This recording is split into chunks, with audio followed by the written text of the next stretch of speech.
Le Seigneur est mon berger, je ne manquerai de rien. Et il me fait reposer dans de verts pâturages, et il me conduit au bord des eaux tranquilles. Il restaure mon âme. Il me conduit sur les sentiers de la justice pour l'amour de son nom. Quand je marche dans la vallée de l'ombre de la mort, je ne craindrai aucun mal. Je ne craindrai rien. Je te montrerai la peur dans une poignée de poussière. Quelles sont les racines qui s'accrochent? Quelles branches poussent hors de ce déchet pierreux?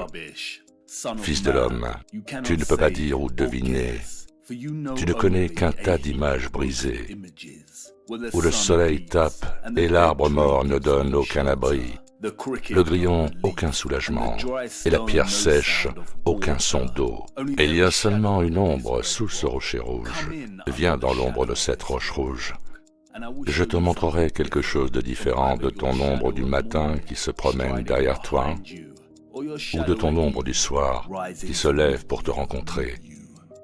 Je te montrerai la peur dans une poignée de poussière, une poignée de poussière. Je ne craindrai pas le mal, car tu es avec moi. Tu avances avec ton bâton et tu me réconfortes. Tu nous prépares une table devant moi en présence de mes ennemis. Tu oins ma tête d'huile, ma coupe déborde. Sûrement bonté et miséricorde m'accompagneront tous les jours de ma vie, et j'habiterai dans la maison du Seigneur pour toujours.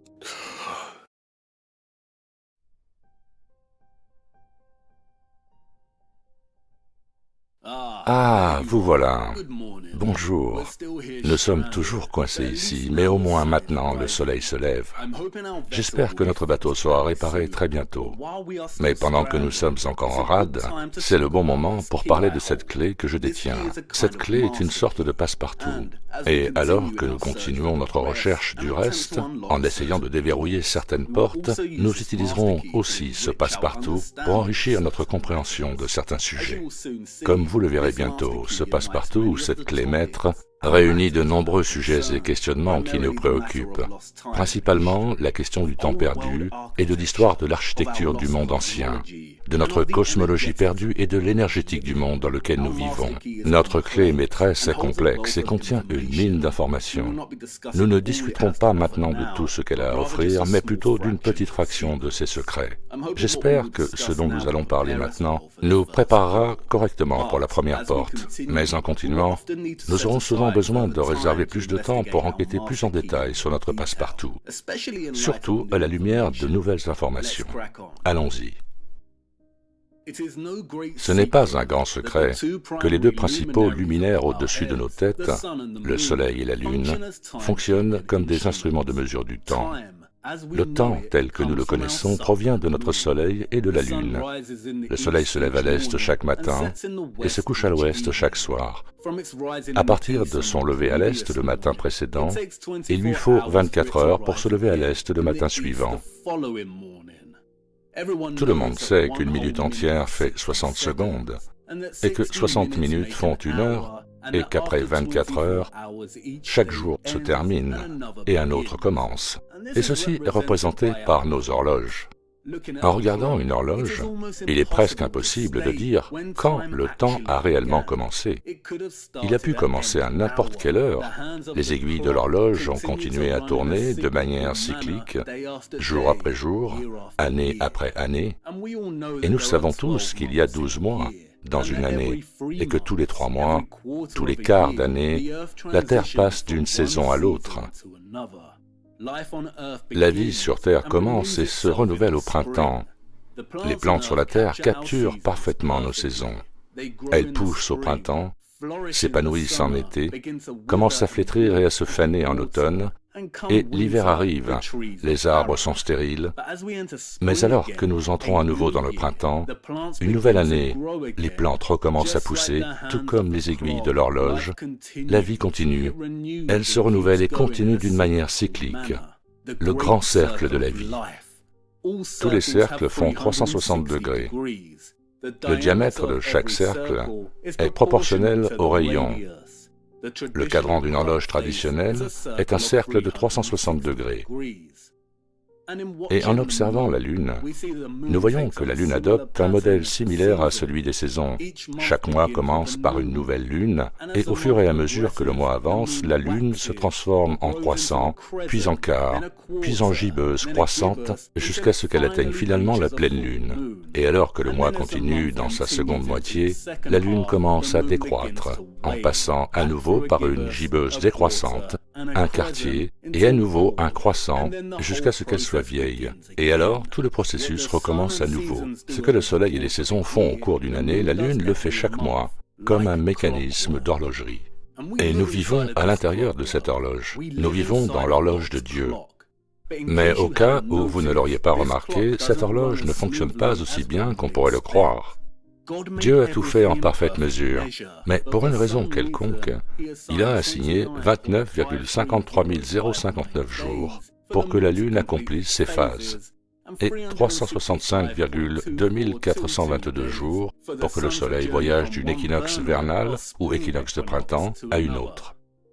Non seulement ces chiffres résistent à un strict 360, les degrés du cercle, mais ils résistent en fait à fournir un nombre entier pratique pour nous.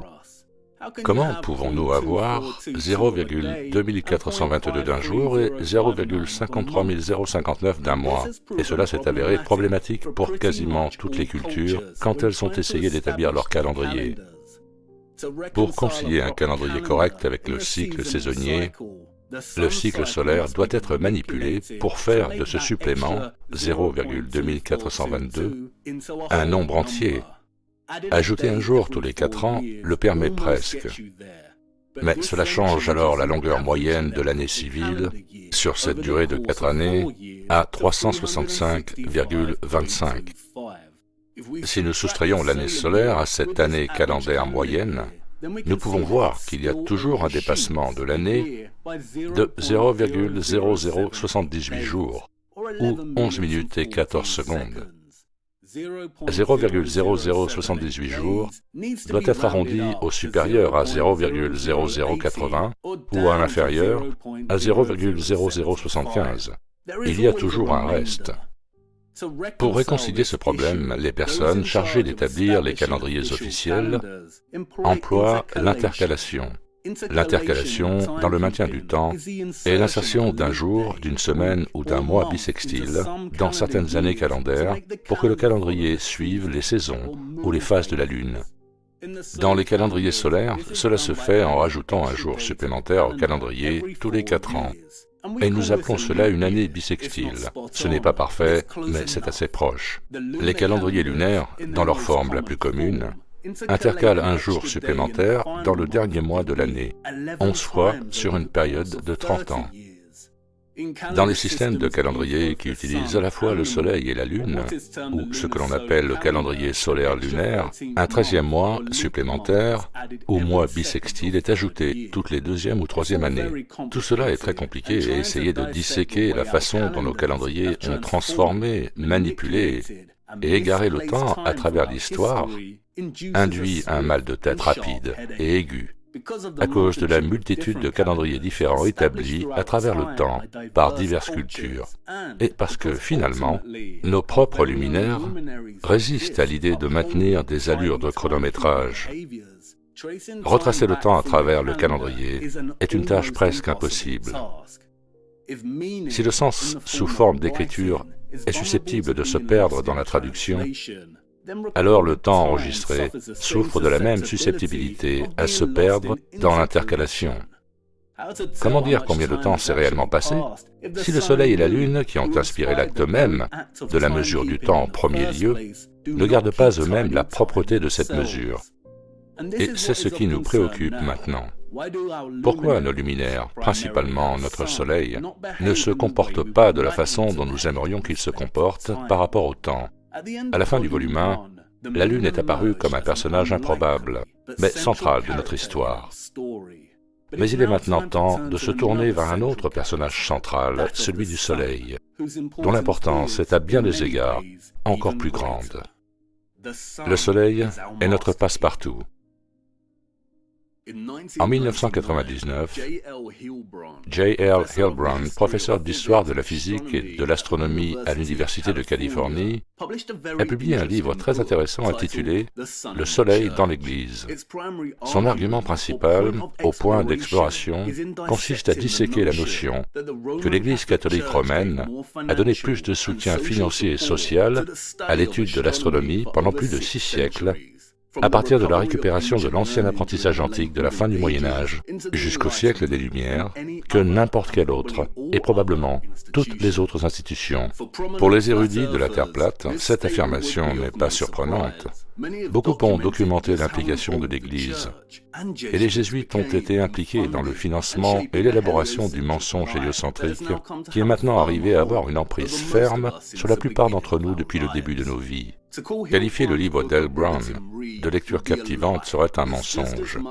C'est tout autant un mot de tête que certains des sujets qu'il couvre, principalement celui des mathématiques du saut périlleux, que les astronomes financés par les jésuites ont formulé en essayant de justifier les soi-disant sciences derrière le modèle héliocentrique et les multiples commissions de l'Église pour essayer d'aligner Pâques avec l'équinoxe de printemps. Dans le livre d'Hilbrand, on nous donne un aperçu du monde concurrentiel des astronomes qui essayent tous de satisfaire l'Église et de maintenir leur financement. Les tensions constantes que nous voyons émerger entre les astronomes et l'Église sont celles entre la promotion de l'héliocentrisme, qui s'oppose directement au désir de l'Église de garder le modèle de l'univers, le modèle géocentrique. Comme vous le savez, le modèle héliocentrique place le Soleil au centre du système solaire et toutes les planètes tournent et orbitent autour de lui. Dans le modèle géocentrique, la Terre est au centre de tout le système stationnaire, alors que le Soleil et les planètes tournent et orbitent autour de lui. La Terre et le modèle géocentrique s'alignent mieux avec la Bible. Les tensions entre les astronomes en faveur de l'héliocentrisme et le désir de l'Église de garder la Terre au centre de tout est un récit historique soigneusement orchestré et, comme d'habitude, non organique ou innocent. Tout comme la politique d'aujourd'hui, le modèle héliocentrique de gauche et le modèle géocentrique de droite ne sont par essence que deux ailes du même oiseau, et cet oiseau est sphérique.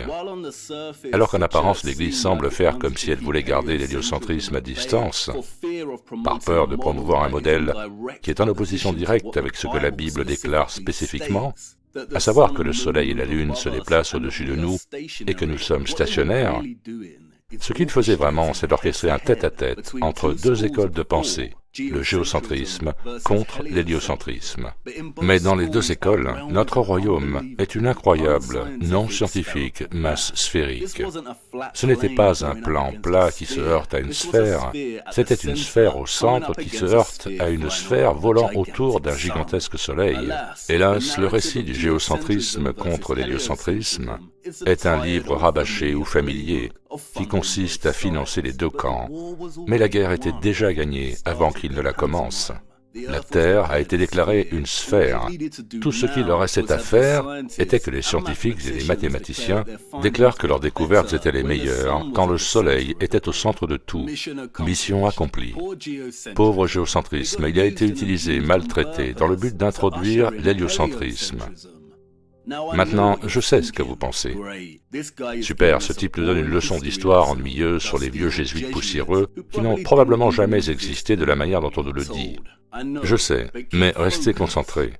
Ce qui suit est si important, et nous ne pouvons pas progresser sans le comprendre. Cela en vaudra la peine à la fin. Ce qui est absolument fascinant dans le livre d'Hilbrand, c'est qu'il démontre que, contrairement à l'astropolitique de l'époque, l'Église avait en fait pris le Soleil dans ses bras, longtemps avant que l'héliocentrisme ne soit déclaré vainqueur, d'une manière qui rappelle la fusion par l'Empire romain du culte païen du Soleil avec la doctrine chrétienne. Les jésuites ont permis et financé une poignée d'astronomes afin qu'ils installent des instruments pour surveiller le comportement du Soleil précisément à l'intérieur de certaines des plus grandes cathédrales jamais construites. Ces instruments sont appelés méridiana ou lignes méridiennes. Ils sont un type d'héliomètre, un instrument pour mesurer le comportement du Soleil. Une méridiana est une ligne méridienne qui court du sud au nord dans un grand espace sombre ou un bâtiment avec un trou dans son toit. Elle est principalement construite pour observer la position de l'image du Soleil à midi. Les lignes méridiennes sont connues comme une tige de cadran solaire en trou d'épingle. Par essence, c'est un simple instrument, généralement un bâton dans le sol, qui permet à l'observateur de suivre la direction et la position des ombres projetées par l'emplacement du Soleil dans le ciel. C'est ainsi que fonctionnent les cadrans solaires. Et en observant les ombres d'un cadran solaire, l'observateur peut déterminer l'heure qu'il est. Plutôt qu'une ombre, la tige du cadran solaire, en trou d'épingle, projette une tache solaire ou une image du Soleil à travers son trou. Cette tache solaire va tomber quelque part sur la ligne méridienne et la tache solaire va remonter celle-ci jusqu'à ce que le Soleil extérieur atteigne le point le plus haut dans le ciel. Quand le Soleil atteint son point le plus haut dans le ciel, c'est ce qu'on appelle le zénith. Et quand le Soleil est à son zénith, c'est officiellement le midi solaire. Au fur et à mesure que l'année progresse à travers les saisons, la hauteur du zénith du Soleil à midi solaire changera ainsi que la position de la tache solaire sur la ligne méridienne. Veuillez noter que j'utilise ici le terme zénith pour décrire le point le plus haut du Soleil dans le ciel à un jour donné. Je ne l'utilise pas dans le sens astronomique strict du Soleil étant à 90 degrés au-dessus de notre tête. Nous y reviendrons bien plus tard. La tige du cadran solaire de Saint-Sulpice à Paris est un exemple très célèbre de l'un de ces instruments. Ici, nous voyons la ligne méridienne qui traverse le sol de l'église jusqu'à un obélisque. Ils ont placé l'obélisque ici parce que l'église n'était pas assez grande pour contenir la longueur de la trajectoire des taches solaires tout au long de l'année. Comme vous pouvez le voir sur le diagramme ici, en hiver, la tache solaire frappera directement l'obélisque, car dans l'hémisphère nord, en hiver, le zénith du Soleil, son point le plus haut à midi solaire, est plus bas dans le ciel. Au fur et à mesure que l'année avance jusqu'au printemps, la tache solaire sera descendue de l'obélisque et tombera sur le cercle près du milieu. C'est le marqueur de l'équinoxe de printemps. Pendant l'équinoxe de printemps, le zénith du Soleil est plus élevé à midi solaire que pendant les mois d'hiver. Et au début de l'été, la tache solaire aura parcouru tout le chemin jusqu'au début de la ligne méridienne ici. Le midi solaire en été est le moment où le Soleil atteint son point le plus haut dans le ciel pendant son voyage annuel. Au début de l'automne, le point le plus haut du Soleil devient plus bas en hauteur apparente et la tache solaire fait son chemin vers le cercle ici pour l'équinoxe d'automne. Maintenant, c'est génial. Les astronomes du Moyen-Âge et tout au long du chemin jusqu'au XIXe siècle s'amusaient en créant des trous dans des structures merveilleuses afin de pouvoir observer la danse des taches solaires d'avant en arrière tout au long de l'année. Mais ce n'est pas ce qu'ils faisaient vraiment. Ils surveillaient la position de la tache solaire chaque année et suivaient la façon dont elle déviait entre les équinoxes et les solstices annuels. Et peut-être commencez-vous à penser, attendez une minute, peut-être que ce récit est faux et que nos ancêtres historiques avancés, ceux qui ont construit ces énormes structures qui agissaient comme générateurs d'énergie, les ont aussi fait fonctionner comme d'énormes tiges de cadran solaire pour piéger les luminaires. C'est une idée originale, mais pas complètement. Établir une ligne méridienne n'était pas chose facile. Il fallait souvent que les astronomes commandent une réfection radicale du sol de ces structures afin d'obtenir un niveau plat. La méthode de Giovanni Cassini pour l'aplanissement du sol est un excellent exemple. Comme l'explique Heilbronn, Cassini a creusé un fossé le long du tracé calculé de la ligne, y a placé un canal en bois et l'a rempli d'eau pour fournir un niveau précis. L'ironie. Les principaux personnages historiques de l'astronomie ont dû se tourner vers la nature immuable et nivelée de l'eau pour obtenir un niveau précis afin de pouvoir suivre le mouvement du Soleil. Savaient-ils, ou étaient-ils juste aveuglés en regardant obsessionnellement le Soleil? La question que nous devons nous poser cependant est pourquoi les astronomes, entre les années 1500 et 1800, suivaient-ils de façon obsessionnelle la position du Soleil pendant les équinoxes et les solstices? Nous devons maintenant porter notre attention sur ce que le Soleil au-dessus de nous fait réellement. Et il est temps de parler à nouveau de l'obliquité, de l'écliptique et de la précession des équinoxes. J'ai maintenant largement introduit ces concepts. Et dans notre examen de la Lune, ce que j'ai besoin que vous fassiez, c'est oublier tout ce que nous avons exploré jusqu'ici, dans ce modèle que j'ai présenté. Nous y reviendrons plus tard, mais pour l'instant, oubliez-le. Pour comprendre un aspect crucial de notre clé maîtresse, je dois discuter de ces concepts tout d'abord, et ironiquement, en termes de modèle héliocentrique, et ensuite en termes de modèle plan géocentrique, ou ce qu'on appelle le modèle de la Terre plate. Ce que je vais essayer d'expliquer maintenant n'est pas difficile à comprendre, mais c'est très complexe, et je vais faire de mon mieux. Comme vous le savez, dans le modèle héliocentrique, la Terre tourne sur son axe et en plus de cela, elle tourne autour du Soleil. Une rotation sur son axe correspond à un jour d'environ 24 heures. Et une orbite complète du Soleil représente une année de 365,2 422 jours. Au lieu que les pôles de la Terre soient situés à la verticale sur le globe, ils sont déplacés d'un angle d'environ 23,4 degrés. C'est ce que nous appelons l'inclinaison axiale. La Terre tourne sur cet axe. Dans le modèle héliocentrique, la rotation et l'orbite de la Terre ne sont pas les seuls mouvements. Il y a aussi les 3 cycles de Milankovitch, nommés d'après le géophysicien et astronome serbe qui les a théorisés, et qui décrivent les changements dans le mouvement de la Terre et l'impact qu'ils ont sur la saisonnalité et la localisation de l'énergie solaire. La théorie scientifique acceptée postule que l'axe de la Terre change lentement. Selon cette théorie, il y a une poignée de façons dont il change, et elles se produisent simultanément et lentement. Nous avons déjà parlé de l'un de ces changements, le premier cycle de Milankovitch, celui du changement d'orientation de l'axe de rotation de la Terre, ou ce qu'on appelle la précession des équinoxes. Parce que la Terre est apparemment inclinée et en rotation, les scientifiques ont utilisé l'analogie d'une toupie pour décrire ce genre de mouvement axial. La Terre ne fait pas que tourner d'une manière fixe à un angle de 23,4 degrés, mais trace une trajectoire conique très lentement au cours du temps. À cause de cette trajectoire conique, la désignation de notre étoile polaire directement au-dessus de notre pôle Nord, qui est actuellement Polaris, changera lentement. À cause de cette précession, notre étoile polaire, il y a 5000 ans, était Tuban, dans la constellation de Draco. Dans 13 000 ans, notre étoile polaire ne sera plus Polaris, mais pointera directement sur Vega, dans la constellation de la Lyre. Une autre façon dont cette précession est observable est dans le reste des étoiles au-dessus de nous. Si notre axe de rotation change pour pointer vers une étoile polaire différente, alors toutes les positions des étoiles et des constellations que nous voyons au-dessus de nous auront également changé. Et comme nous l'avons vu, l'une des principales manifestations des étoiles dérivant de leur position fixe est la précession des équinoxes. Cette dérive se produit très lentement, à un rythme de 1 degré tous les 72 ans, une constellation entière tous les 2160 ans.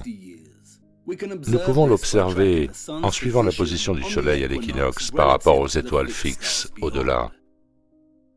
Le deuxième cycle de Milankovitch est beaucoup plus facile à comprendre, et il se rapporte à la forme de la trajectoire orbitale de la Terre autour du Soleil, ou ce qui est officiellement appelé l'excentricité du cycle orbital de la Terre.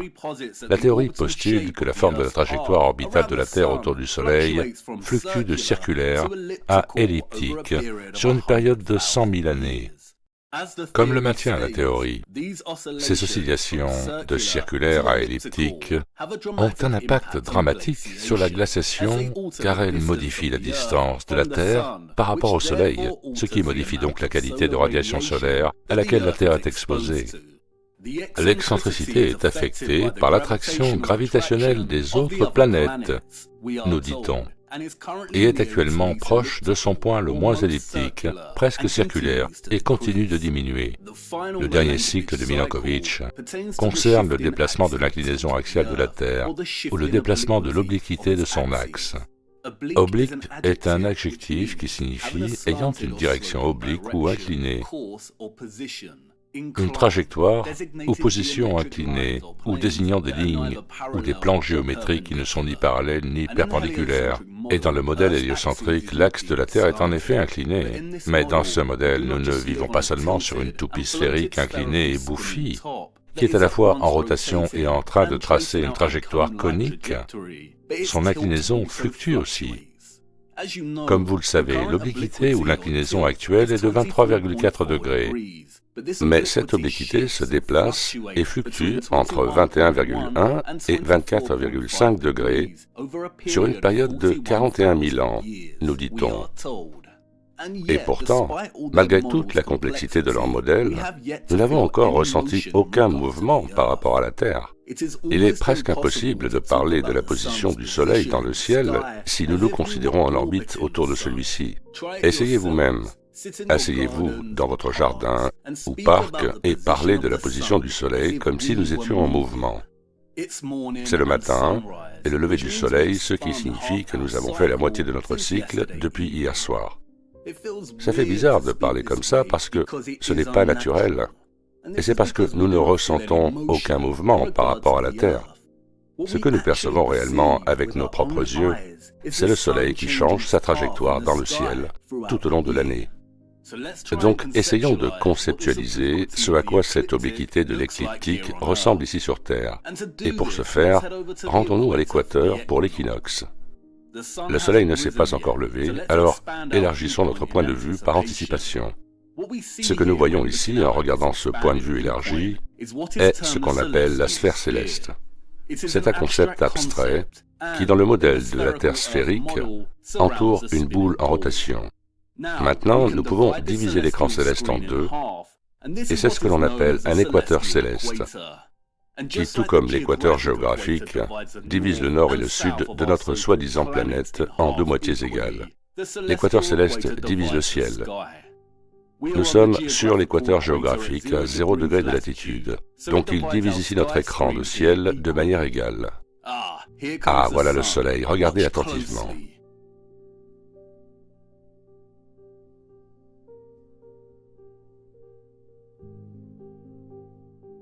Comme vous pouvez le voir, lorsqu'il est positionné sur l'équateur pendant l'équinoxe, le Soleil atteint son vrai zénith, ce qui signifie qu'il est directement au-dessus de nous à 90 degrés.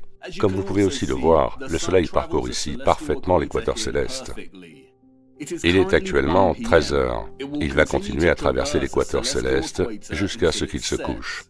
Maintenant, revenons à la position du Soleil à 13 heures, et voyons ce qui se passe au fur et à mesure que nous progressons dans les mois de l'année en gardant notre heure fixe à 13 heures. Comme vous pouvez le voir, le Soleil à 13 heures change de position. Il zigzague sur l'équateur céleste comme un serpent. Comme vous pouvez le voir, l'équateur céleste reste fixe ici. Mais il y a une autre trajectoire qui porte le Soleil. Cette trajectoire est appelée l'écliptique. Et comme vous pouvez aussi le voir, l'écliptique a des limites vers le nord et vers le sud. Le Soleil ne peut pas dépasser cette trajectoire nord ni cette trajectoire sud dans son voyage annuel. Ces trajectoires marquent les lignes tropicales de latitude, Cancer et Capricorne, qui se forment à 23,4 degrés au nord et au sud de l'équateur. Si l'écliptique est la trajectoire annuelle du Soleil, alors l'obliquité est la limite nord et sud de cette trajectoire. Et il n'y a pas d'inclinaison de la Terre de 23,4 degrés, c'est le Soleil qui dévie de 23,4 degrés de chaque côté de l'équateur céleste au cours de son voyage annuel. Je comprends que c'est assez difficile à visualiser. Alors passons un peu plus de temps sur ce sujet. Pour conceptualiser ceci, nous allons utiliser 4 points différents dans l'année, les équinoxes et les solstices. Voici la trajectoire du Soleil tout au long de l'année à l'équateur pendant l'équinoxe de printemps. Et maintenant pendant le solstice d'été. Là, pendant l'équinoxe d'automne. Et enfin, pendant le solstice d'hiver. Comme vous pouvez le voir, il y a 2 types de mouvements ici en ce qui concerne le Soleil. Le premier est un mouvement quotidien à travers le ciel, et le second, c'est la dérive annuelle de ce mouvement quotidien en aller et retour vers les lignes tropicales de latitude. La dérive annuelle du Soleil par rapport aux lignes tropicales représente l'obliquité de sa trajectoire. Déplaçons-nous maintenant à 50 degrés de latitude dans l'hémisphère nord et voyons à quoi cela ressemble depuis cet emplacement. C'est l'équinoxe de printemps. Et maintenant, le solstice d'été.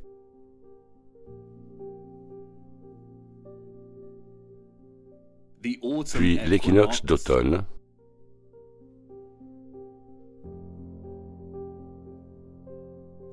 Et enfin, à nouveau, le solstice d'hiver. Alors qu'il semble que la hauteur du Soleil change tout au long de l'année, ce n'est finalement qu'une illusion d'optique.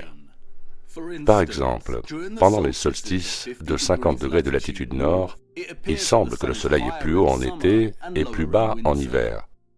Mais si nous changeons notre perspective pour faire face au sud-ouest et que nous combinons les deux images, vous pouvez voir que le Soleil n'augmente pas et ne diminue pas sa hauteur pendant son voyage annuel, mais sa position par rapport à l'équateur céleste change. Par conséquent, il semble plus haut en été dans l'hémisphère nord, car il se déplace dans le tropique du Cancer et est donc plus proche de ceux qui vivent dans cette zone. Et il semble plus bas en hiver lorsqu'il se déplace dans le tropique du Capricorne, car il est plus éloigné. Il y a un paradoxe très profond qui entoure ceci, et nous l'explorerons beaucoup plus tard dans notre voyage. Mais jouez avec les vecteurs du point de fuite, et cela peut devenir apparent. Dans toute sa simplicité, l'obliquité de l'écliptique n'est rien de plus que les limites géographiques de la trajectoire annuelle du Soleil, et ces limites sont situées à 23,4 degrés au nord et au sud de l'équateur. Et comme vous l'avez vu dans cette démonstration, le voyage annuel du Soleil le long de son écliptique forme comme une onde sinusoïdale de serpent ou une spirale énergisée. Vous pouvez aussi voir qu'à un moment donné, la trajectoire écliptique traverse l'équateur céleste. Cela se produit 2 fois par an, et c'est ce qu'on appelle l'équinoxe.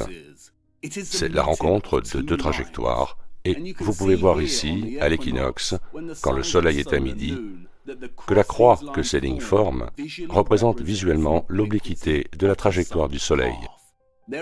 Il y a une différence de 23,4 degrés entre la trajectoire écliptique du Soleil et l'équateur céleste. C'est ce qu'on appelle l'obliquité de l'écliptique, ou ce que les scientifiques ont appelé E. Et c'est à cause de cette obliquité que le Soleil dérive entre les tropiques du Nord et du Sud chaque année, et que nous avons des saisons changeantes. Le modèle héliocentrique postule que l'obliquité de la trajectoire apparente du Soleil dans le ciel au-dessus de nous est due à l'inclinaison axiale de la Terre. Dans ce modèle, les saisons se produisent à cause de son inclinaison. Par exemple, lorsque la Terre s'éloigne de l'équinoxe de printemps, l'hémisphère nord s'incline davantage vers le Soleil en raison de l'inclinaison axiale, ce qui signifie que c'est l'été dans l'hémisphère nord. Alors que la Terre tourne, l'angle de son inclinaison change, et les saisons commencent donc à changer, à cause des variations de la lumière solaire et des radiations qui frappent les hémisphères nord et sud. Dans le modèle de la Terre plate, c'est un Soleil qui se déplace au-dessus de nous. Ce modèle tente de capturer la trajectoire du Soleil et son obliquité à travers le concept d'une spirale. À partir de l'équateur, le Soleil se déplace en spirale vers l'intérieur jusqu'à ce qu'il atteigne le tropique du Cancer au nord à 23,4 degrés de latitude. Il effectue ensuite une spirale vers l'extérieur pour revenir à l'équateur, à l'équinoxe, et continue jusqu'à atteindre le tropique du Capricorne au sud à 23,4 degrés de latitude. Et bien que la conception de ce modèle de la trajectoire annuelle du Soleil n'est pas entièrement exacte, elle l'est dans son argument que c'est le Soleil au-dessus de nous qui se déplace et que sa trajectoire annuelle dévie de l'équateur. Pour résumer, la trajectoire annuelle du Soleil ne traverse pas continuellement un équateur céleste, mais dévie vers le nord et le sud de par sa trajectoire écliptique, atteignant un maximum de 23,4 degrés de latitude. Et l'angle ou les degrés entre la trajectoire écliptique et l'équateur céleste est ce que l'on appelle l'obliquité de l'écliptique, ou E. Et en plus des saisons, une des manières clés dont l'obliquité et le second cycle de Milankovitch de l'excentricité affectent nos vies ici sur Terre est dans la différence entre les aiguilles de l'horloge humaine et le comportement réel de l'horloge solaire au-dessus de nous. Les recherches de Hal Brown démontrent que l'Église et les astronomes, à partir du XVIe siècle, étaient obsédés par la surveillance de la trajectoire annuelle du Soleil et le suivi de toutes les déviations qui se produisaient chaque année. Et ils ont trouvé que la ligne méridienne était un bon moyen de le faire. Mais la ligne méridienne et la grande quantité de cadrans solaires et autres héliomètres qui apparaissent en excès dans les villes et les villages européens jusqu'au XIXe siècle rendaient service aux habitants. Ils pouvaient se rassembler autour d'un cadran solaire vers le midi local pour remettre leurs horloges à l'heure. Les habitants pouvaient observer l'ombre du cadran solaire à l'approche de midi et remonter leurs horloges pour s'assurer qu'elles seront à l'heure exacte. Mais il y avait un problème.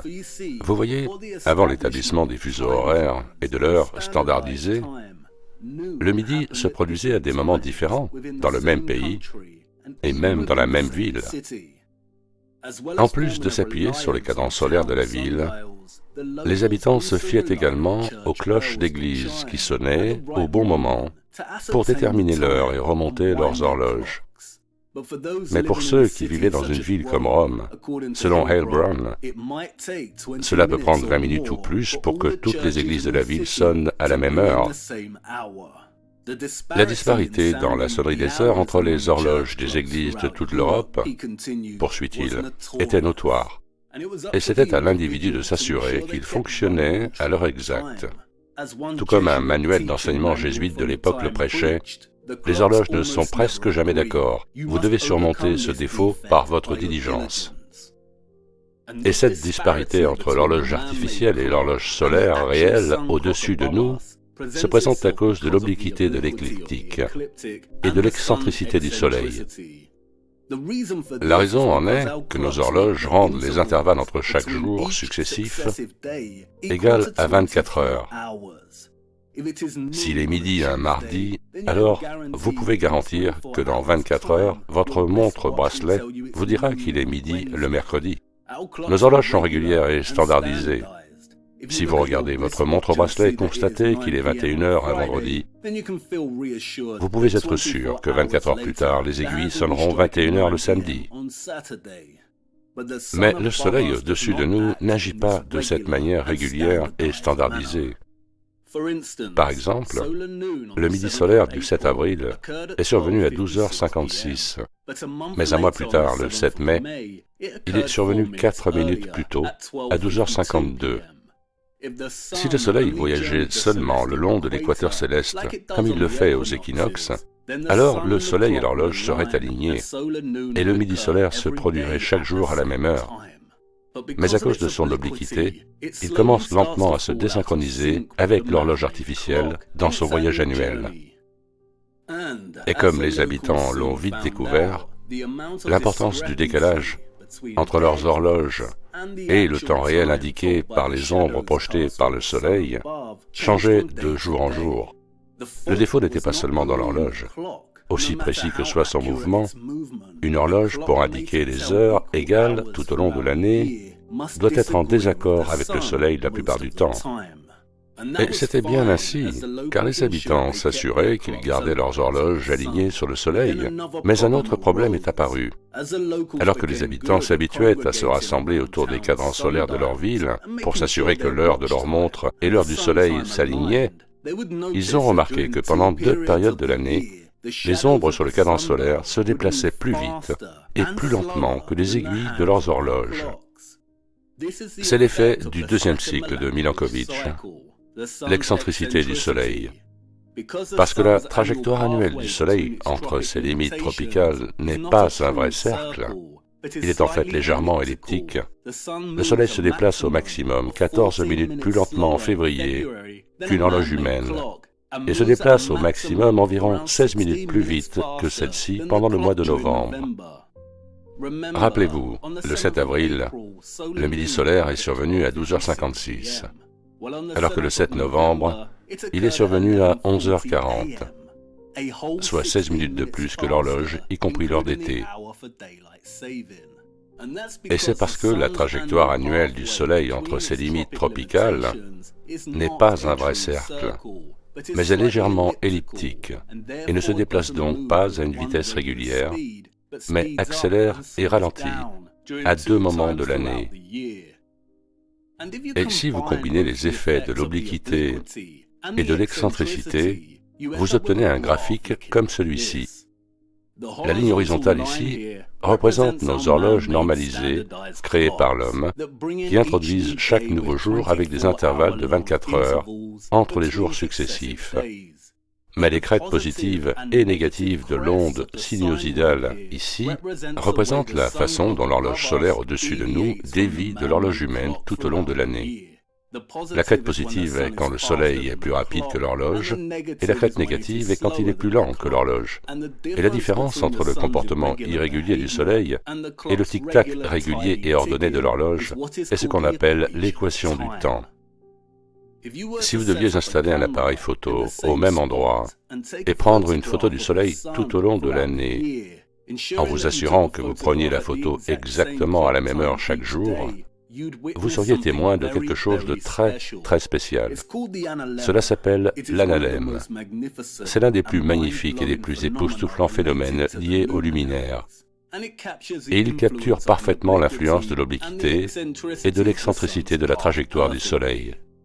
La forme de l'analème, la figure en 8 avec des lobes inégaux, ou certains pourraient même dire la figure d'un poisson, est une incarnation céleste de l'équation du temps.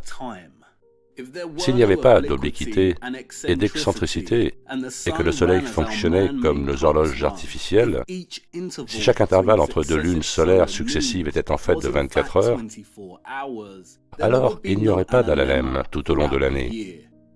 Le Soleil apparaîtrait au même endroit du ciel, à la même heure du jour, tout au long de l'année. L'analème ne serait donc qu'un point.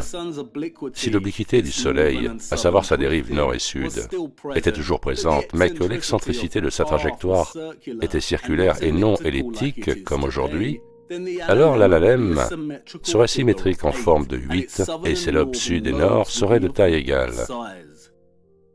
Et le moyen le plus simple de démontrer à quel point l'obliquité de l'écliptique, la dérive de 23,4 degrés du Soleil dans sa trajectoire annuelle vers le nord et vers le sud, affecte nos vies sur Terre, est d'imaginer qu'elle n'existe pas.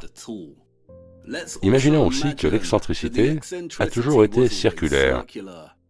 Si nous réduisons l'obliquité à 0 degré, de sorte que la trajectoire du Soleil soit complètement perpendiculaire à l'équateur céleste tout au long de l'année, alors non seulement le Soleil garderait le temps de manière propre et s'alignerait avec nos horloges, mais il n'y aurait pas de fluctuations saisonnières, et le jour et la nuit auraient la même durée, jour après jour, année après année.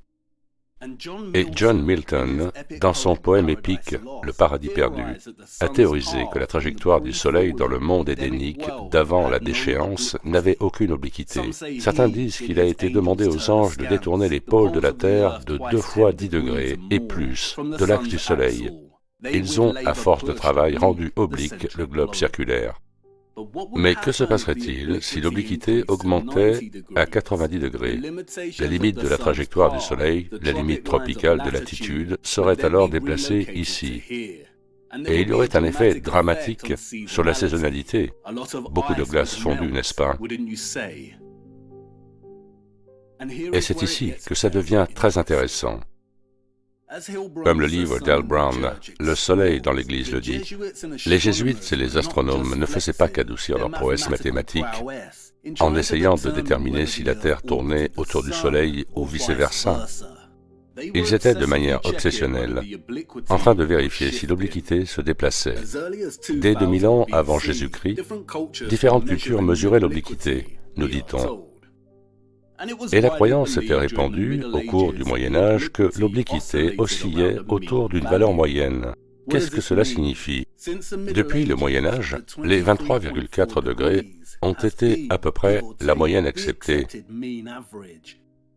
Et Milankovitch a plus tard émis l'hypothèse que l'inclinaison axiale de la Terre varie sur une période de 41 000 ans, de 21,1 à 23,4 degrés. Et comme nous venons de le démontrer brièvement, si l'angle d'obliquité devait changer, alors les deux tropiques se déplaceraient en tandem. Comme vous le savez, il y a 5 grands cercles de latitude. Nous avons les cercles arctiques et antarctiques, le tropique du Cancer et du Capricorne, et au milieu, nous avons l'équateur. Ces lignes de latitude sont ce qu'on appelle des parallèles.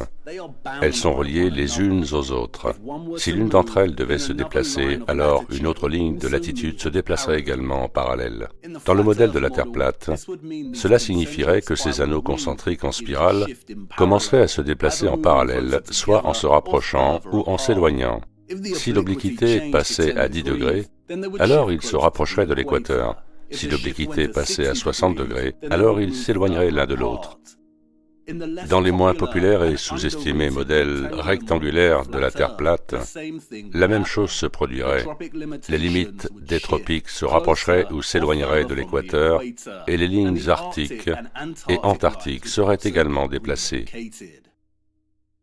Et vous pourriez vous demander, pourquoi Milankovitch a seulement émis l'hypothèse d'un déplacement de l'obliquité entre 22,1 et 24,5 degrés, un décalage de 1,1 degré, de 23,4 à 24,5 et de 1,3 degré de 23,4 à 22,1 degrés semble être, après tout, une petite fluctuation dans le grand schéma des choses.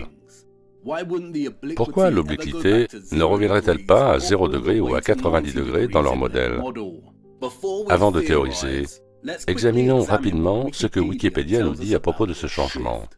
Il déclare que le tropique du Cancer se déplace actuellement vers le sud à un rythme de presque une demi-seconde d'arc de latitude, soit 15 mètres par an. Il en résulte qu'approximativement et en moyenne, les cercles tropicaux dérivent vers l'équateur et les cercles polaires vers les pôles de 15 mètres par an. Si les tropiques se déplacent actuellement de presque une demi-seconde d'arc de latitude chaque année, combien de temps cela prendrait-il pour voir un changement significatif dans leur position? Tout comme les horloges divisent l'heure en minutes et les minutes en secondes, un degré de latitude peut être décomposé en minutes et en secondes d'arc. 60 secondes d'arc font une minute d'arc et 60 minutes d'arc font un degré. De même qu'il y a 3600 secondes dans une heure, il y a aussi 3600 secondes d'arc dans un degré. Si le taux actuel de changement d'obliquité est de 1 seconde d'arc tous les 2 ans, alors nous pouvons multiplier 2 par 3600 et nous obtenons une estimation approximative et arrondie que cela prendrait 7200 ans pour que l'obliquité se déplace d'1 degré entier. Waouh, c'est un temps très long. C'est 100 fois plus lent que la précession des équinoxes, au cours de laquelle les étoiles fixes dérivent de leur position fixe d'1 degré tous les 72 ans. Ce taux d'une demi-seconde d'arc est également cohérent avec l'analyse d'Earl Brown des données collectées par les astronomes entre 1700 et 1800. Et si Milankovitch a raison, alors après 7200 ans, l'obliquité aura changé de 23,4 degrés à 22,4 degrés et continuera à diminuer pendant quelques siècles de plus, avant de se retourner et de commencer à se déplacer dans l'autre sens. Et maintenant je sais ce que vous allez dire. Ils sont des menteurs. Comment savons-nous que l'obliquité fluctue entre 22,1 et 24,5 degrés? Elle pourrait continuer à diminuer au-delà de 22,1 degrés. Ils ont aussi menti sur notre histoire, alors comment pouvons-nous croire les prétendues données concernant ce changement? L'obliquité a pu faire tout ce qu'on veut dans le passé. Et je suis d'accord pour dire qu'ils sont d'énormes menteurs. Le problème avec les luminaires, l'horloge du ciel au-dessus de nous, est que les dérives et décalages se produisent très lentement, et nous n'avons qu'une durée de vie moyenne de 70 ans environ. Les mouvements au-dessus de nous pourraient s'accélérer, ralentir, changer de direction, s'arrêter complètement, et nous ne le saurions pas, surtout si les données historiques sont frauduleuses. Comme l'affirme Earl Brown dans son introduction et dans sa citation 66, parmi les anciennes significations de mathematizzare, mathématiser signifiait jeter un sort. Il sera bien temps de laisser nos imaginations s'emballer d'elles-mêmes. Mais avant cela, laissez-moi vous présenter le travail de George Dodwell. En 1934, l'astronome australien George Dodwell a porté son attention sur l'obliquité de l'écliptique. Ses recherches se sont étendues sur de nombreuses années et n'ont pas été publiées de son vivant. Dans son étude de divers observatoires astronomiques et solaires et les données recueillies par les anciens sur le changement d'obliquité, Dodwell a découvert que les données historiques datant d'avant 2000 avant notre ère s'écartaient du taux moyen contemporain d'une demi-seconde d'arc chaque année. De manière assez significative, Dodwell a collecté toutes les mesures historiques du changement d'obliquité, les a examinées et les a présentées dans ce graphique intitulé « La courbe d'obliquité ». La première chose qui est fascinante à propos du graphique et des découvertes de Dodwell est qu'il démontre que l'obliquité était de 25,1 degrés en 2000 avant Jésus-Christ, ce qui est déjà au-delà du seuil de Milankovitch de 24,5 degrés. Dodwell a également démontré que l'obliquité a diminué au cours des siècles vers les 23,4 degrés actuels et a formé un modèle très reconnaissable. Ce modèle, selon Dodwell, est la preuve d'une courbe de récupération. Que cela signifie-t-il ? Eh bien, comme l'obliquité est passée de 25,1 degrés en 2000 avant Jésus-Christ à 23,4 degrés actuellement, elle a subi un modèle d'oscillation qui est représenté ici par cette onde sinusoïdale. Alors que le siècle se déroule, l'obliquité diminue légèrement, puis augmente à nouveau. C'est l'oscillation. Mais, et c'est crucial, si vous regardez attentivement, vous pouvez voir que chaque onde successive diminue en taille au fil des siècles. Ces fluctuations maximales et minimales se répètent 3 fois, mais à chaque fois, elles diminuent. Ce modèle, selon Dodwell, est ce qu'on appelle une courbe de récupération. Et cela signifie que pendant que l'obliquité a diminué en degrés bien avant 2000 avant Jésus-Christ, ces fluctuations ici montrent qu'elle est en train de se stabiliser. Dodwell affirme que cela prouve un mouvement de récupération d'une grande perturbation existant ici, pour revenir à une lente diminution fluctuante jusqu'à atteindre un équilibre autour du XIXe siècle ici. Les recherches de Dodwell impliquent que, contrairement à la théorie acceptée de Milankovitch, le changement d'obliquité pourrait en fait être un effet de stabilisation qui se produit à la suite d'une perturbation bien plus grande. Dodwell a conclu que cette grande perturbation était le grand déluge. Et c'est très intéressant. Nous avons John Milton d'un côté, disant qu'après la chute de l'homme, Dieu a demandé à ses anges de tourner l'axe du soleil en oblique, et nous avons Dodwell de l'autre côté, qui démontre que les changements d'obliquité sont en fait une tentative de récupération à la suite du grand déluge. Est-ce la raison pour laquelle notre soleil semble désynchronisé par rapport au temps, parce qu'un grand événement historique a changé sa course ?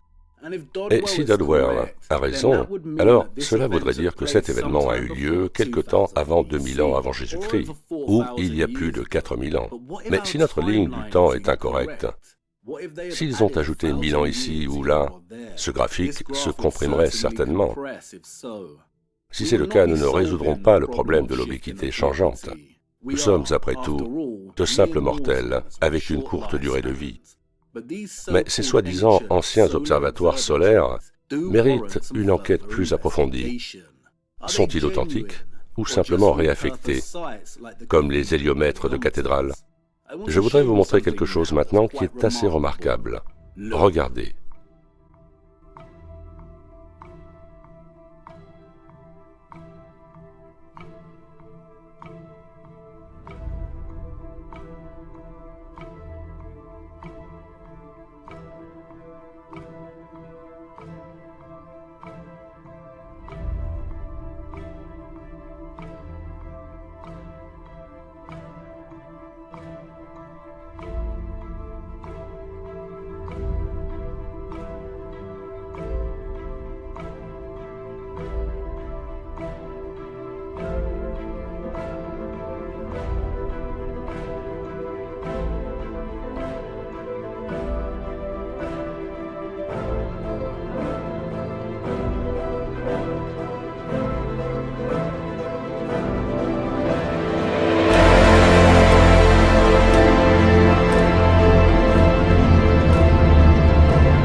Waouh!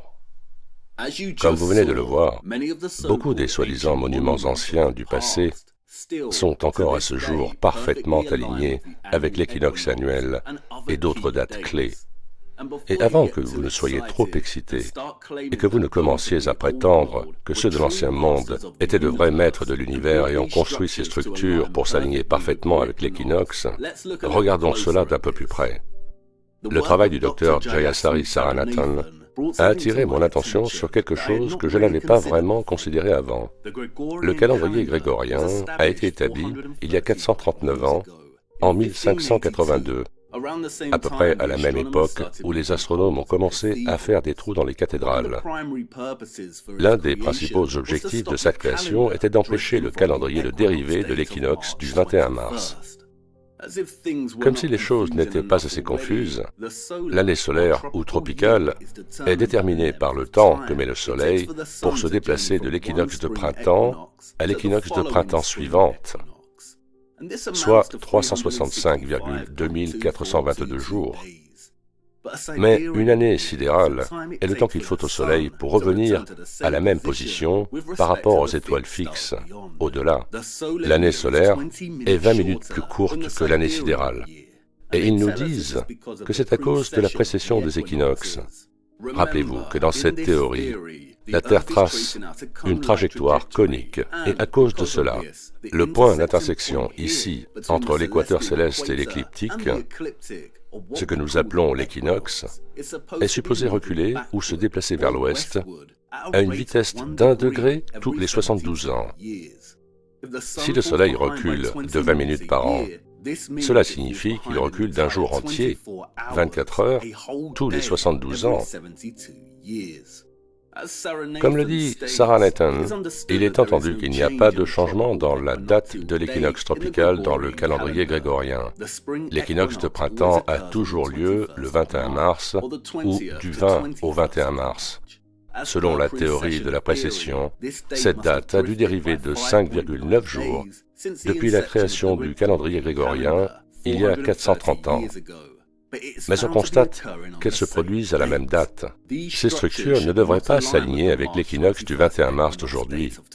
Si elles ont été construites il y a des centaines, voire des milliers d'années, pour s'aligner avec la date d'équinoxe de leur époque, celui dont le cerveau est lavé criera que c'est parce que le calendrier grégorien est construit pour s'assurer que l'équinoxe de mars reste à peu près la même, à un jour ou deux près.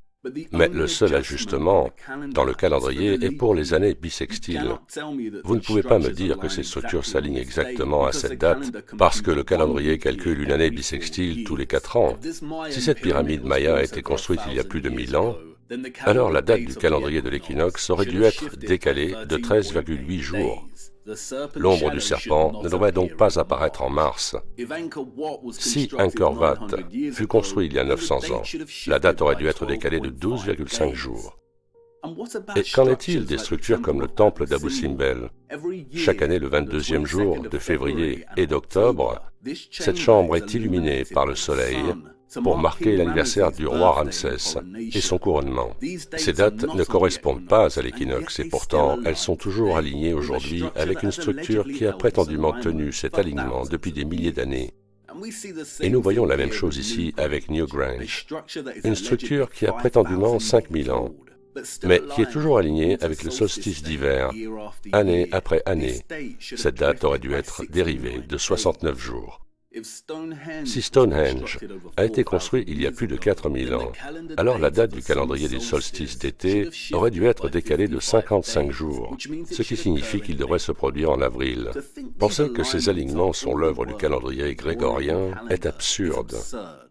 Non, la seule explication raisonnable est que la Terre et le Soleil sont liés dans leur alignement et qu'il y a une absence totale de précession ou de mouvement par rapport à la Terre. Et c'est vraiment merveilleux lorsque nos deux adversaires clés, c'est-à-dire son histoire et l'héliocentrisme, entrent sans honte dans une impasse. M. Tyson et M. Cox veulent vous faire croire que non seulement notre monde est une masse sphérique qui tourne autour d'un soleil gigantesque, qui est immobile et à des millions de kilomètres, Mais ils veulent aussi vous faire croire que cette masse sphérique est inclinée sur son axe, tout en vacillant et s'inclinant. Tout ceci, alors qu'aucun de nos sens ne perçoit ce mouvement. Et à la fois les anciennes structures du passé et le calendrier grégorien prouvent qu'il n'y a pas de récession axiale. Ils prouvent que la Terre et le Soleil sont liés dans leur alignement et que c'est le Soleil qui se déplace par rapport aux étoiles fixes au-delà. Et ensuite, vous avez les pseudo-archéologues et les pseudo-historiens, tels que John Major Jenkins et Graham Hancock, essayant de limiter les dégâts. Si la Grande Pyramide et Angkor Wat ont des alignements astronomiques, alors, selon Hancock, cela signifie qu'elles ont dû être construites il y a plus de 20 000 ans pour s'aligner avec la précession de la Terre. John Major Jenkins a déclaré que certaines de ces structures et leurs alignements astronomiques signifient qu'elles ont été construites comme une horloge précessionnelle avec son alarme réglée pour le XXIe siècle. Ben voyons, c'est l'une des déclarations les plus ridicules jamais faites. La Terre ne bouge pas. Ce sont les luminaires qui se déplacent. Et nous y voilà. Les astronomes mentent-ils ou bien les historiens mentent-ils? Ils sont dans une impasse, mais nous avons échec et mat. Et voici le problème. Ces structures sont-elles authentiques? Les structures comme Stonehenge, la Grande Pyramide, Angkor Wat, le temple d'Abu Simbel. Nous avons après tout la preuve qu'ils ont déplacé et modifié les structures comme Stonehenge et Abu Simbel. Savez-vous quand Angkor Wat a été prétendument redécouvert par les Occidentaux? En 1860. Pourquoi avait-il besoin d'être redécouvert? Saviez-vous que Angkor Wat a été parfaitement reproduit par les expositions universelles coloniales de Marseille et de Paris au début du XXe siècle, juste 60 ans après sa redécouverte? Quel est l'âge de certaines de ces structures? Surtout les sites qui sont alignés avec le Soleil. Saviez-vous que beaucoup d'obélisques fonctionnaient aussi comme d'énormes tiges de cadrans solaires? Les grandes pyramides elles-mêmes, écrit Dodwell, étaient pour des raisons pratiques, essentiellement des tiges de cadrans solaires à une échelle gigantesque. Savez-vous où ils ont trouvé l'inspiration pour utiliser l'obélisque de Saint-Sulpice? Dans la Rome antique. Comme le veut la légende, Auguste a érigé un obélisque qu'il a volé en Égypte et l'a utilisé comme un énorme cadran solaire pour exprimer son pouvoir et sa gloire. Il ne reste rien de l'énorme cadran solaire d'Auguste aujourd'hui, sauf l'obélisque, maintenant déplacé de son emplacement d'origine. Savez-vous combien de ces structures ont été déplacées, modifiées, brisées, redessinées et réaffectées? Avez-vous déjà fait un tour des cathédrales en Europe et compté tous les instruments qu'elles contiennent qui enregistrent le mouvement du Soleil? Pourquoi? Pour quelles raisons tant de villes dans le monde ont des obélisques géants? Et je sais ce que vous allez dire. C'est parce que ceux de l'Ancien Monde étaient les vrais maîtres de l'univers et construisaient toute leur structure en accord avec les luminaires. Encore une fois, c'est une idée originale, mais non. Beaucoup d'entre nous sont tombés dans le piège consistant à sous-estimer la réaffectation. Récapitulons brièvement et voyons ce que nous avons jusqu'à présent. Premièrement, notre Soleil ne garde pas un temps précis, comme nos horloges, et ceci est principalement dû à l'obliquité de sa trajectoire annuelle. Deuxièmement, il y a eu un énorme effort organisé, commandé, financé par les Jésuites au Moyen Âge et jusqu'au XIXe siècle pour suivre le mouvement du Soleil et son changement d'obliquité.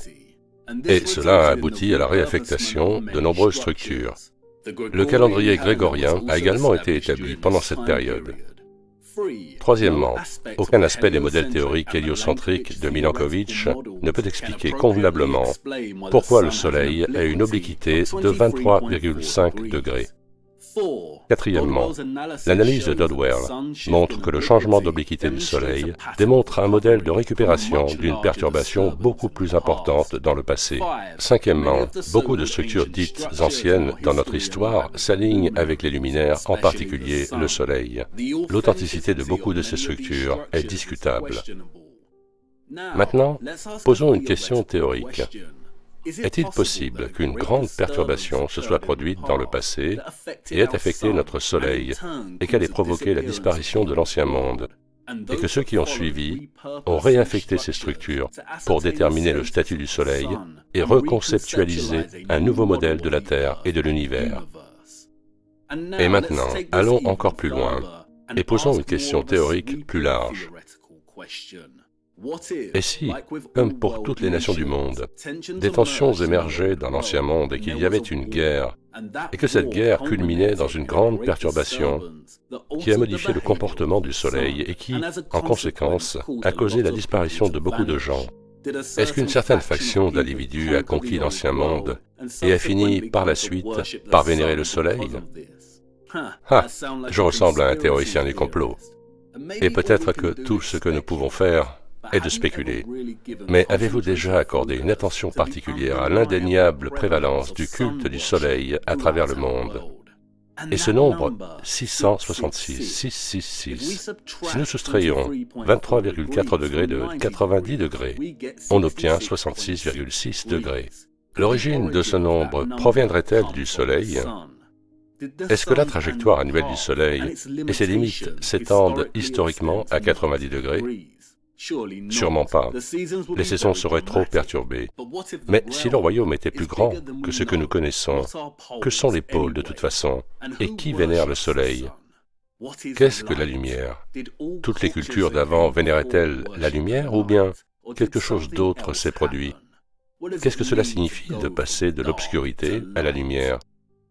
Pourquoi Joshua a-t-il demandé à Dieu de faire en sorte que le soleil s'arrête? Et qui écrit l'histoire? Qui réécrit, s'approprie et détruit l'histoire? Ceux qui triomphent. Ne sous-estimez pas la réaffectation. Et voici une dernière question. Et cette question va devenir un de nos outils d'investigation à partir de maintenant. Nos vies entières ont été façonnées par une fausse cosmologie héliocentrique, et nos méthodes pour garder le temps sont fondamentalement héliocentriques. Mais que se passe-t-il si tout notre récit historique avait été réécrit et remodelé en un récit héliocentrique? Que se cache-t-il derrière tout ça? Qui a réellement construit ces horloges? Ceux qui ont construit les cathédrales ou ceux qui les ont réutilisées en l'honneur du Soleil? Commencez à regarder de plus près dans votre vie quotidienne. Regardez de beaucoup plus près. Nous venons juste de commencer à examiner notre passe-partout, mais, comme vous pouvez le voir, ça met l'esprit en éveil.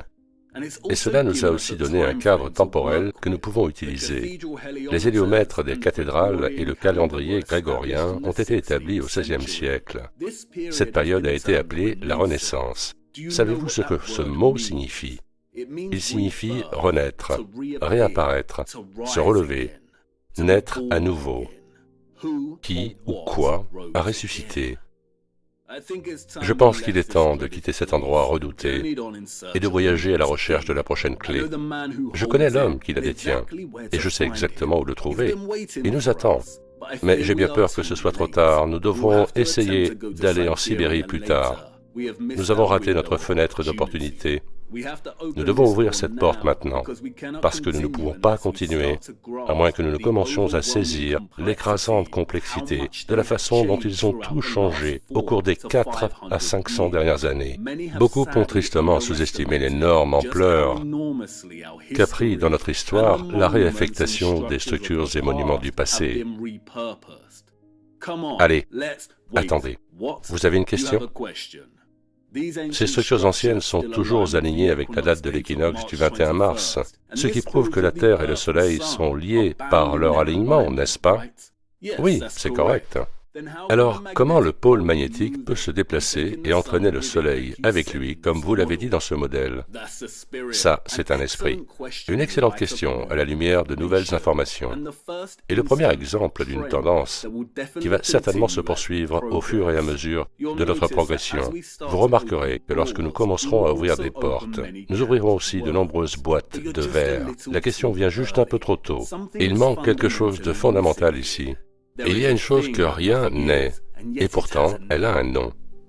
Avez-vous déjà vraiment considéré le mot midi, noon? C'est l'un des plus beaux mots de la langue anglaise. C'est un palindrome. Il se lit de la même façon dans les deux sens. Mais avez-vous déjà remarqué qu'il représente visuellement le chemin quotidien du Soleil? Les deux extrémités ressemblent à des portes, l'Est et l'Ouest, où le Soleil arrive. Et le cheminement avec les hauts comme la forme du Soleil pendant qu'il parcourt son chemin. Quand nous nous sommes mis en route il y a si longtemps, en nous demandant ce qui s'est passé sur Terre, la lumière brillante de l'éveil était comme un lever de soleil se dirigeant vers son zénith. Peut-être que notre voyage a même ressemblé à une sorte d'illumination. Mais Icare a volé trop près du soleil et fut rejeté vers le bas. Et c'est à peu près ce vers quoi nous nous dirigeons. Nous avons atteint le point culminant, et une descente régulière dans l'obscurité est à venir. On comprendra mieux ce que je veux dire par la suite. Et s'il vous plaît, pardonnez-moi, je devais introduire cette histoire de cette façon pour vous ouvrir les yeux, et je n'aurais pas pu le faire autrement.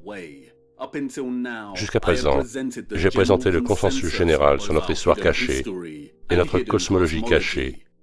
Mais vous êtes réveillés maintenant, et alors que nous continuons notre quête de clés, une grande partie de ce que nous avons couvert devra être regardé de façon très critique, et c'est mieux comme ça. Je préfère me débunker moi-même plutôt que de piétiner les autres. Et bien que ce ne soit pas le moment, vous avez raison, notre passe-partout nous ouvre la voie pour que nous puissions regarder d'un œil critique la trajectoire du Soleil au-dessus de nos têtes. Le Soleil ne se déplace pas de cette manière circulaire, comme le modèle de la Terre plate le décrit. Toutes les cosmologies, qu'elles soient sphériques, concaves, plates azimutales ou plates Mercator, échouent. Et la dynamique entre le modèle, la carte et le Soleil est le problème. Nous regarderons de plus près toutes les cosmologies beaucoup plus tard. Et ne vous inquiétez pas, nos deux personnages centraux se rencontreront à un moment donné, car que serait notre voyage sans l'apparition de la couronne ? Et nous devons faire un marché dès maintenant. Si vous voulez continuer ce voyage et que l'on commence à découvrir des choses qui ne résistent pas à une enquête critique ou qui ne fonctionnent plus, alors nous devons les abandonner, peu importe à quel point nous nous y sommes attachés. Sinon nous porterons un poids et nous ne pouvons pas nous permettre un autre crash. Alors, vous acceptez le deal ? Excellent. Ah, regardez, notre vaisseau est réparé, nous pouvons enfin aller de l'avant. Allons-y. Il est temps d'ouvrir grand cette porte. Et nous sommes déjà en retard pour un rendez-vous très important. Espérons juste que notre homme est toujours là à nous attendre pour nous donner une clé.